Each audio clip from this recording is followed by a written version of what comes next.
بسم اللہ الرحمن الرحیم نحمدہ و نصلی علی رسولہ الکریم اما بعد۔ محترم ناظرین، السلام علیکم ورحمۃ اللہ وبرکاتہ۔ خواب کی تعبیر کے سلسلہ میں ایک نئی ویڈیو کے ساتھ میں آپ کی خدمت میں حاضر ہوں۔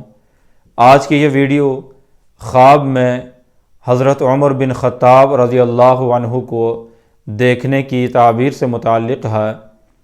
خلیفہ ثانی حضرت امیر المؤمنین عمر بن خطاب رضی اللہ عنہ کو خواب میں دیکھنے کے بارے میں علامہ ابن سیرین رحمۃ اللہ علیہ فرماتے ہیں، اگر کوئی آدمی خواب میں دیکھے کہ اس نے حضرت عمر رضی اللہ عنہ کو دیکھا ہے تو اس خواب کی تعبیر ہے کہ صاحب خواب عادل اور منصف مزاج ہے، انصاف پسند ہے، لیکن یہ اس صورت میں ہے کہ خواب دیکھنے والے نے حضرت عمر رضی اللہ عنہ کو خوش حالت میں دیکھا ہے۔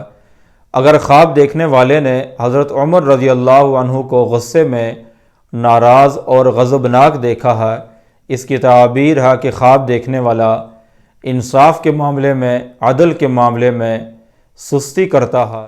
اور اگر کوئی آدمی خواب میں حضرت عمر رضی اللہ عنہ کو کسی علاقے میں، کسی جگہ میں خوش دیکھے تو اس کی تعبیر ہے کہ اس علاقے والے لوگ منصف مزاج اور عادل ہیں۔ اور اگر حضرت عمر رضی اللہ عنہ کو کسی علاقے میں ناراض اور پریشان دیکھے تو اس کی تعبیر ہے کہ اس علاقے والے لوگ ظالم ہیں اور عدل و انصاف کے خلاف کرنے والے ہیں۔ اللہ تعالیٰ سے دعا ہے کہ اللہ تعالیٰ ہمارے خوابوں کو ہمارے لیے رہنمائی کا ذریعہ بنائے اور ہمیں عدل و انصاف کرنے کی توفیق عطا فرمائے۔ وآخر دعوانا ان الحمد للہ رب العالمین۔